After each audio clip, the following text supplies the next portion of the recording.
Students,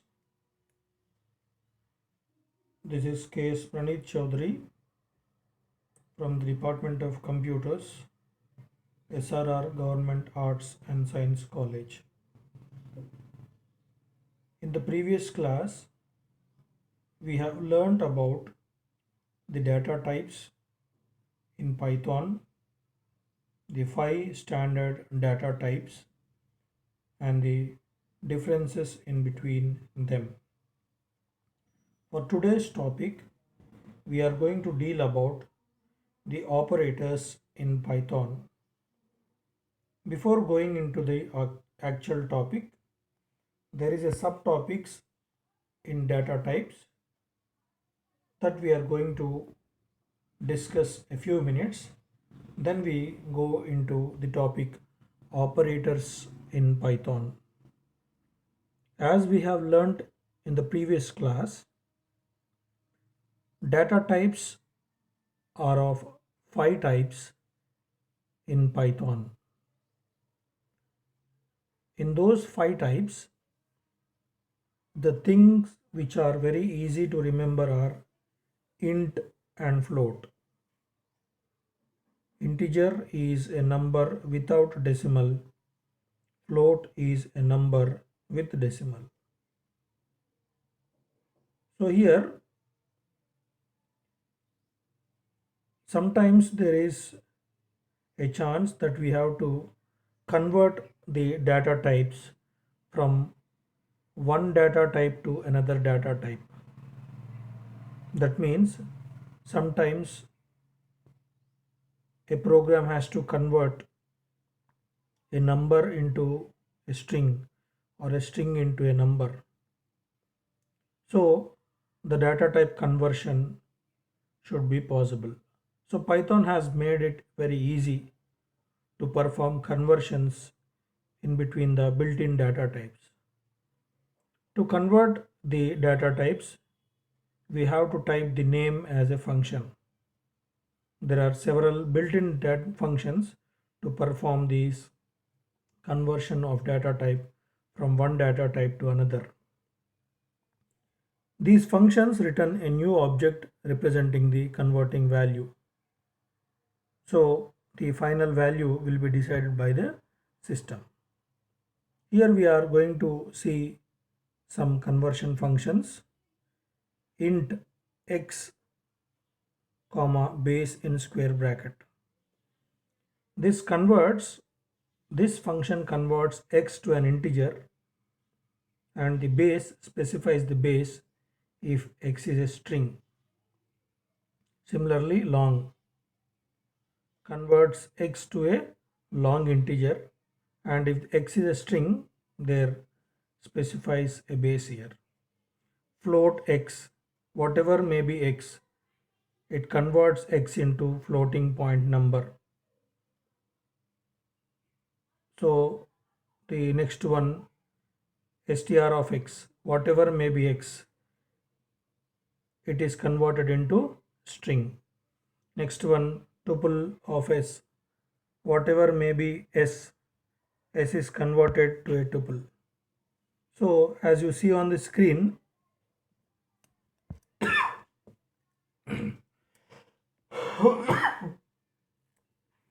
there are vast conversion functions in Python. List of s, set of s, character of s, x, unicharacter of x, ORD of x, hexadecimal of x, OCT, that is octal of x. So these are the functions which we use to convert one data type to another data type in Python. Now we are going to the operators in Python. Operator has to manipulate the value of operands. As you see on the screen, operators, operands, the spelling is a very slight different. So here, take the example 4 plus 5 is equal to 9. Here the values 4 and 5 are called as operands, and plus is called the operator along with equal to. So what is an operator? Operator has to perform something on the operator to give a value. So here 4 and 5, the values are added using the symbol plus. So plus is called the operator, and the values which the operator has dealt with, those are called as the operands. Now we see here the types of operators. These are very much similar to the operators that are in C language and C++. The first one, arithmetic operators. The second one, comparison operators. These are also called as relational operators. The third one, assignment operators. The fourth one, logical operators. The fifth one, bitwise operators. The sixth one, membership operators. And the seventh one is identity operators. The only operators which we do not see in C language are membership operators and identity operators. I repeat again the list of operators: arithmetic operators, comparison operators, also called as relational operators, assignment operators, logical operators, bitwise operators, membership operators, and identity operators. Now, arithmetic operators. Arithmetic operators has all the mathematical symbols. As you see on the screen, plus is meant for addition, minus is meant for subtraction, star asterisk symbol is meant for multiplication, slash is meant for division, percentage symbol is meant for modulus or modulo division, and two stars, that is two asterisk symbols, are meant for exponent, and two slashes are meant for floor division. Now consider for the first 5, let us consider that the value of A is 10 and the value of B is 20. For addition, 10 plus 20 is equal to 30. That is clear. For subtraction, 10 minus 20 is equal to minus 10. For multiplication, 10 into 20, that is equal to 200. For division, B by A, that is 20 by 10, that is equal to 2. Now coming to the percentage symbol, that is modulo division, B percentage A, that is 20 percentage A, that is 0. Here modulo division or modulus gives out the remainder as the answer. Now coming to the two stars or two asterisk symbols, A star star B, that is equal to 10 to the power of 20. 10 to the power of 20. Now coming to the floor division, that is double slash.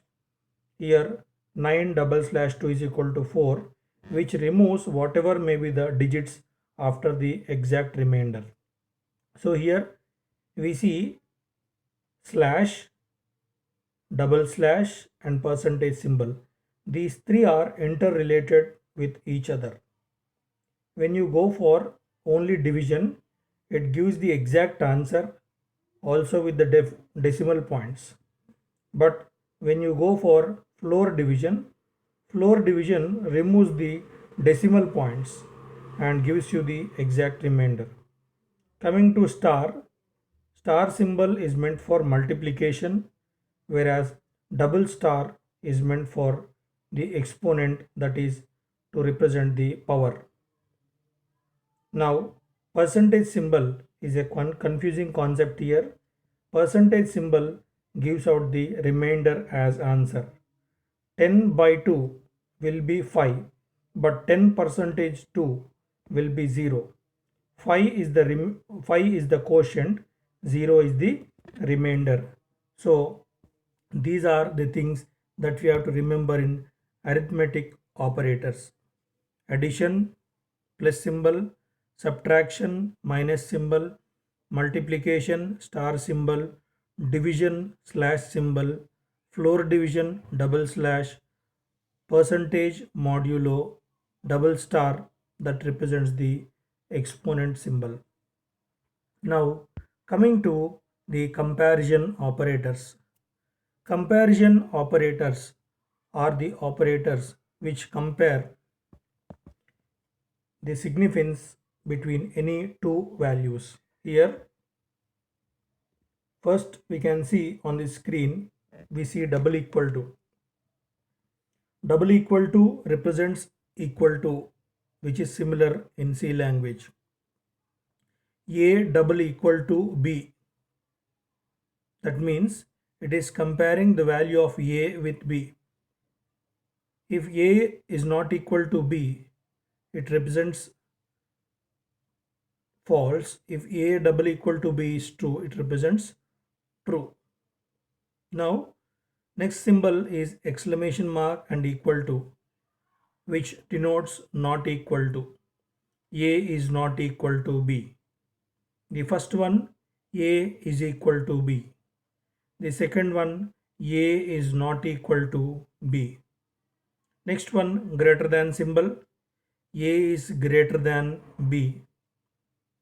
The next one, A is less than B. Then the next one, greater than or equal to, less than or equal to. Here all these 6 operators are used to compare the value with another value. Compares the left one to the right one. It gives either the true answer or the false answer. I repeat: equal to, not equal to, greater than, less than, greater than equal to, less than or equal to. Now we are going for the assignment operator. Assignment operator is equal to and plus equal to. Equal to means it assigns the value of the right one to the left one. A equal to 5. The value of 5 is assigned to A. But when you see A double equal to 5, the value of 5 is compared with A. So remember the difference between single equal to and double equal to. Double equal to is meant to compare the right and left values, whereas single equal to assigns the right value to the left variable. C is equal to A plus B is the example given here. It assigns the value of A plus B and it gives the A plus B value to C. So in assignment operator, we see another operator called as plus equal to. So here it adds the right operand to the left operand and assign the result to the left operand. You see the example to understand this one very clearly. C plus is equal to A. It implies that C is equal to C plus A. C plus is equal to A is equal to C is equal to C plus A. This is addition which is not in C language. So the difference between assignment operator and comparison operator: equal to, double equal to. Double equal to is meant to compare the right and left values, whereas single equal to is used to assign the right value to the left one. Now coming to bitwise operators. Bitwise operator works on bits and performs bit by bit operation. This is simply very not that much easier to understand, and this is done in the system itself. So here we can see the value of A as 60 and the value of B as 13. So the value of A in binary format, it is given there, and B in binary format is also given there. So A and B, A not B. So there are certain symbols there which are only used on bits. So bitwise operator we cannot easily calculate and we cannot easily understand them. Now coming to logical operator. Logical operator, you can see here logical and, logical or, and logical not. Logical and, logical or, logical not. Now remember the comparison operators. Comparison operators are used to compare only two values, whereas coming here we can compare more than two values. When you can see logical and, A and B is true. That means A should be true and B should be also true. Then the statement will be true. A or B. Either A or B should be true here. Next one, not A and B. That means A not B. So this is the quite reverse to the and thing. If it is A and B is true, then not A and B will be false. If A and B is false, then not A and B will be true here. So logical operators, those are used for logical relations. Now coming to the membership operators. Membership operators, you can see here that Python's membership operators test for membership in a sequence such as strings, lists or tuples. So here there are two types of membership operators which are given below. The first one is in and the second one is not in. This is simply an explanation of searching an element. If the element is there, then it gives the true value. If the element is not there, then it gives the false value. Now, not in. So see there, operator in evaluates to true if it finds a variable in the specified sequence, and if the element is not found in that sequence, it gives the false answer. Now coming to not in. Not in is used to evaluate a list. If the element is not in the list, then it gives out the answer true. And if the element is in the list, it gives the answer as false. So in and not in, only these two are called as the membership operators in Python. Now coming to the identity operators. Identity operators are used to compare the memory locations of any two objects. As membership operators, identity operators are also only two. One is and the second one is not.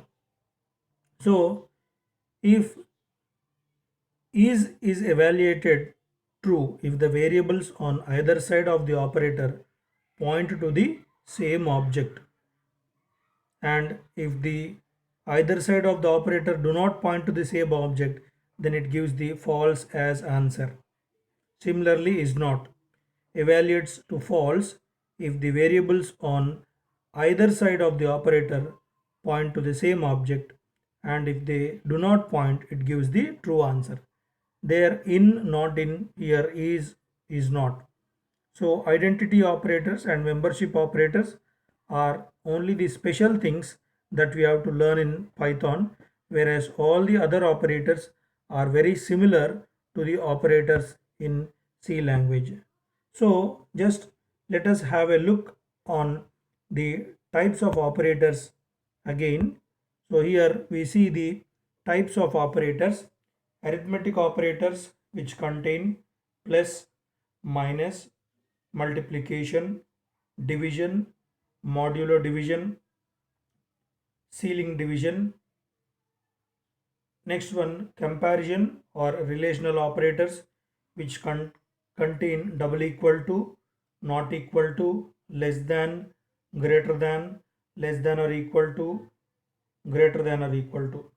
Assignment operator is single equal to or plus equal to. Logical operators, those as we have seen logical and logical or and logical not. Bitwise operators, we have seen that bitwise operators specifically work on bits. Membership operators, those are used to search a particular sequence whether the element is in the list or not, in, not in. Similarly, identity operators are used to test the memory locations of two elements. If the element is there, then it gives out is. If it is not there, it gives out the answer as false. When it is not there for is not, it gives the answer as true. When it is in the sequence, then it gives the answer as false. So for today's class, please note down the operators, the 7 different operators in Python, and we'll continue with the sequence of operators for tomorrow's class. Just have a look on the screen as you operators, your arithmetic operators, the next one comparison operators, the next one assignment operators, the next thing bitwise operators, the next thing logical operators, and the last thing membership and identity operators. These two should be studied well, identity operators and membership operators. So for tomorrow's class, just have a look on all these 7 operators for seeing the precedence or priority of operators for tomorrow's class. Thank you.